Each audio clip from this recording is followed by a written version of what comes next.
Kegiatan pembukaan dalam pembelajaran. Assalamualaikum. Waalaikumsalam. Tadi pelajarannya siapa? Ibu. Bahas tentang Astagfirullah. tentang hukum. Oke, sekarang dengan Ibu Putri ya. Iya, Putri. Siap belajar hari ini? Siap. Oke, sebelum memulai pelajaran, alangkah baiknya kita berdoa dulu. Siapa penanya di sini? Rizka. Oke, Tante Rizka, boleh berdoa? Baik teman-teman, sebelum pembelajaran dimulai, alangkah baiknya kita berdoa terlebih dahulu. Berdoa di dalam hati mulai. Selesai. Oke, terima kasih. Baca dulu ya. Rizka, Saida, Hadiro. Novita, Resti, Rani, Salsabila, Nida, Rika. Rika kemana Rika? Kamar mandi, Bu. Izin. Kutsil, izin Bu, izin juga. Nuriati, Hadir, Bu. hadir. Nurul Anissa, Hadir. Nurul Fahmi, hadir. Nanda, kemana Nanda? Nanda nggak ada ya? Rafli, ada Rafli? Gak ada, Bu. Apa? Rueda kemana Riko? Izin Bu. Izin. Oke. Lanjut ya. Kegiatan inti pembelajaran.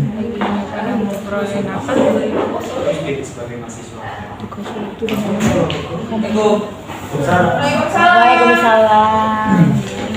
Nah, hari ini Bu akan belajar memberikan materi tentang zakat.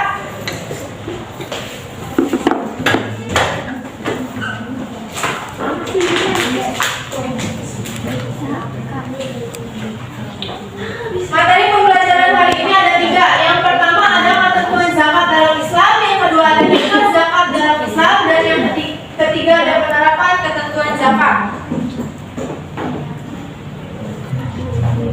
Oke. Zakat.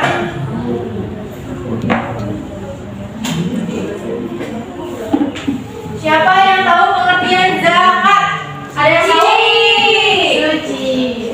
Apa? Suci. Kalau yang namanya suci. Dan namanya suci apa? Enggak gitu. Oke, tuh, lanjut. Siapa yang mau baca? Aku. Boleh kita sama.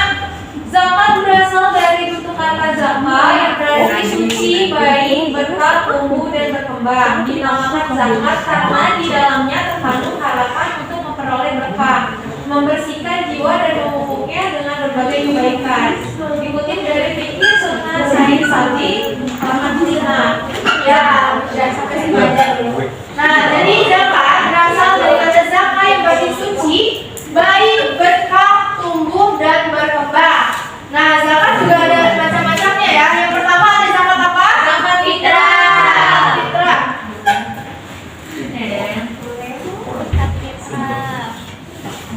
Lalu ada zakat mal. Ada zakat mal.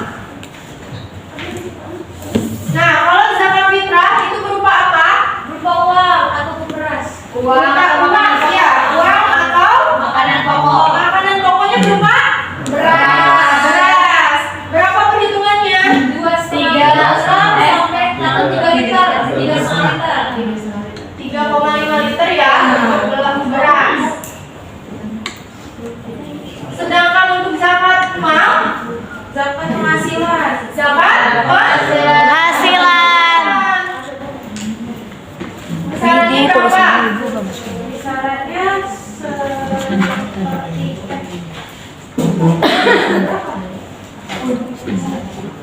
dua koma lima persen. Enggak kelihatan sih. Coba tolong dibacakan contohnya. Misalnya A menerima penghasilan 10 juta, kemudian harga beras yang biasa dimakan saat ini adalah 10.000 per liter. Sehingga jika dikali 520 liter beras, jumlahnya adalah 5.240.000. Dengan demikian, jumlah zakat penghasilan yang harus dibayarkan senilai 2,5% dikali 10 juta sama dengan 250.000. Nah, berarti ketika penghasilannya 10 juta itu dikalikan 2,5% dikali 10 juta sama dengan 250.000. Nah, Nah, berarti zakat yang kita keluarkan itu besarannya sekitar 250.000. Iya, sampai di sini paham macam-macam zakat? Ada zakat diulangi, ada zakat fitrah dan juga ada zakat mal. Kedengeran nggak? Penuh, sayang. Penuh, iya. Pencatan mana? Yang mana? Oh. Ini masih jalan. Oh, tapi masih. Jangan konten oke aja. Ya. Dan zakat mal itu berupa penghasilan. Penghasilannya dari apa aja? Bisa dari pertanian, ternak, bisa dari zakat, bisa dari perdagangan, bisa. Waduh. Dari shop nggak bisa dong. Nah, terus di sini ada masing-masing golongan sebagai berikut. Yang berhak menerima zakat ada berapa golongan?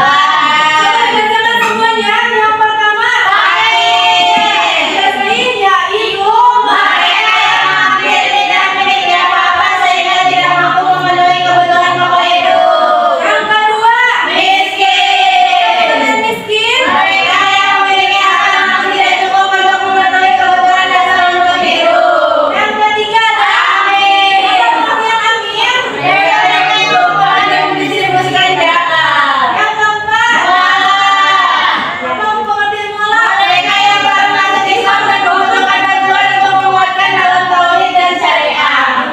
Yang selanjutnya, hamba sahaya. Hamba sahaya, budak yang ingin memerdekakan dirinya. Terus ada lagi, gori. Apa itu? Mereka yang menentang untuk kebutuhan hidup dalam mempertahankan jiwa dan lisannya. Yang seterusnya, fisabilillah. Apa? Mereka yang berjuang di jalan Allah dalam bentuk kegiatan dakwah, jihad dan sebagainya. Yang terakhir, ibnu sabil. Apa ibnu sabil? Mereka yang kehabisan biaya di perjalanan dalam ketaatan kepada Allah. Pintar. Jadi ada 8 golongan yang berhak menerima zakat. Nanti ini dihafalkan ya, biar kalian tahu apa saja golongan yang berhak menerima zakat itu. Nah, sekarang orang yang menunaikan zakat itu disebut apa? Muzaki. Muzaki. Apa? Muzaki. Itu orang yang menerima zakat? Muzaki. Mustahaki. Awas ya. Menerima. Perbedaannya. Ini makasih. Iya, Ibu. Nah, terus ada pun hikmah zakat. Itu ada dalam Quran surat At-Taubah ayat 103. Siapa yang membaca? Ayo, Tete Salma.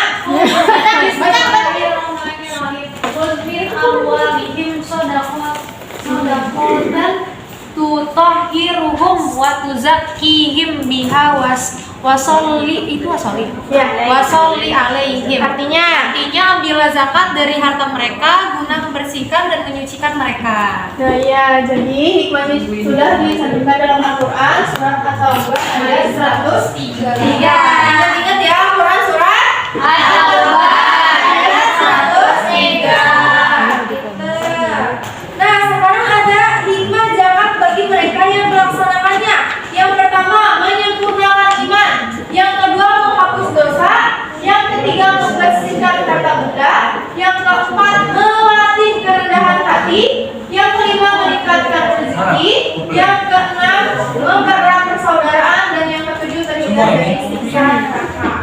Nah, selanjutnya, hikmah bagi yang menerimanya. Coba, Teteh, Resti baca. Ayo. Hikmah zakat bagi yang menerima meringankan beban ekonomi yang dihadapi, kemudian menjalin persaudaraan antar sesama muslim, Ya. menghindarkan dari perbuatan jahat, meningkatkan ketakwaan kepada Allah, memungkinkan mereka mengubah keadaan diri dengan modal zakat yang didapatkan. Udah, Bu. Sudah, terima kasih. Nah, ini dia hikmah melaksanakan zakat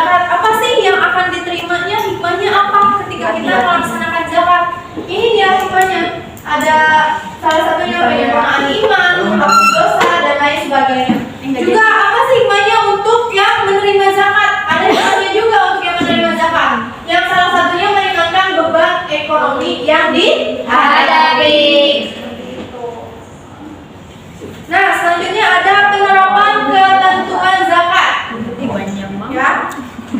Kepastian kelembagaan yang menjalankan hukum demi keadilan. Analisis pengolahan zakat melalui kepastian kelembagaan menjadi sangat relevan karena objek yang menjadi kewenangan pengelolaan zakat adalah harta zakat yang bernotabene uang atau harta yang memerlukan perlakuan dan penanggung-jawaban administrasi secara khusus. Coba tanda hati, tolong dilanjutkan bacanya. Ngobrol wae. Anu ngobrol wae mah beunang we. Basnas, ayo dilanjut. Basnas sebagai agen zakat secara kelembagaan merupakan organisasi nasional yang mengelola zakat secara nasional. Ketika Basnas melakukan pengelolaan zakat yang notabene merupakan uang, tentu saja menimbulkan ketidakpastian kelembagaan. Oleh sebab itu, Basnas menyimpan dana zakat bekerja sama melalui sistem perbankan, terkecuali dalam pengelolaan harta zakat yang dapat didistribusikan secara langsung kepada mustahik zakat.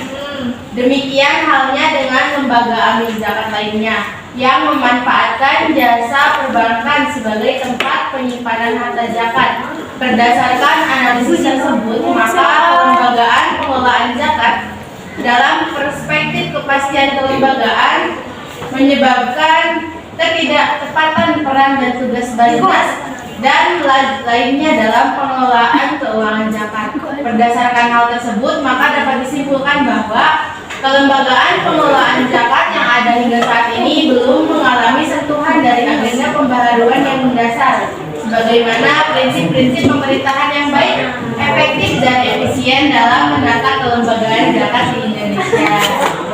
Lagi Bu, lagi. Selanjutnya bagi teman-teman menegaskan bahwa keadilan dapat dicapai salah satunya melalui unsur yaitu ketidakpastian mekanisme. Waduh. Kepastian mekanisme. Tata cara mekanisme pelaksanaan pengelolaan zakat merupakan salah satu subsistem penting. Kalau tidak dapat dikatakan yang terpenting dalam keseluruhan sistem pengelolaan zakat. Terima kasih Ali. Nah, jadi penerapan ketentuan zakat itu sudah diatur oleh organisasi yang bernama Basnas di Indonesia. Itu tingkatannya sudah nasional. Tetapi Basnas ini bekerja sama dengan perbankan, dengan bank-bank untuk minimalisir takutnya nanti ada dari masyarakat mengiranya uang zakat ini dikemanakan. Nah, akhirnya organisasi Basnas ini bekerja sama dengan bank sehingga zakat tersebut itu disimpan di perbankan atau di bank seperti itu ya anak-anak. Ya Bu. Selanjutnya terakhir itu ada niat zakat. Coba baca bareng-bareng niat zakatnya. Nawaitu an ukhrijal zakatal fitri an nafsi fardolillahi ta'ala. Artinya Aku niat mengeluarkan zakat untuk diriku sendiri pada Allah Ta'ala. Nah, zakat ini biasanya dikeluarkan di bulan apa? Ramadan. Bulan suci Ramadan. Nah, zakat ini termasuk rukun apa?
Siapa dulu? Oh yang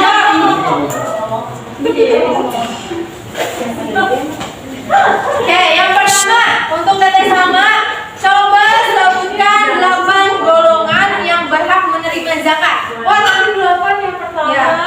Fakir, miskin, terus ambil, terus hamba saya, terus ibu sabil, terus itu berapa? Udah berapa? Udah berapa? Belum.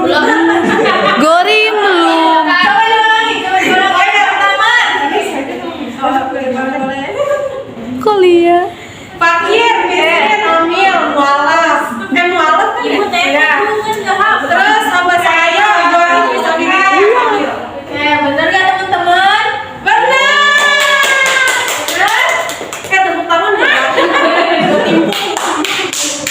Oke, sekarang untuk Tante Rani, sebelah sini Tante Rani. Tadi kan sudah jelaskan ya sama ibu.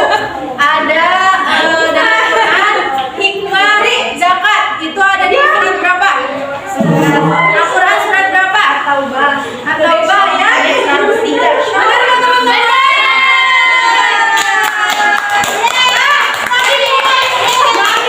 Kasih hadiah maaf gak? Jangan ya. Buat aku aja. Wow. Ini ada sembako.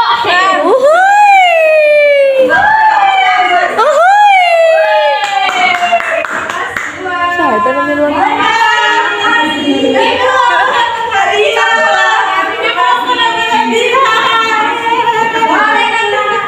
Kegiatan penutup pembelajaran. Dari hari ini sudah disampaikan oleh Ibu. Ya, semoga banyak sedikitnya materi yang Ibu sampaikan dapat bermanfaat bagi kita semua. Amin. Bagi kita semua dan semoga bisa diterapkan oleh kalian di kehidupan sehari-hari. Amin. Sebelum Ibu tutup, Mau ya? kita dipimpin dulu oleh KM-nya. Janjian itu di belakang. Sebelum kita pulang apa yang kita bahas.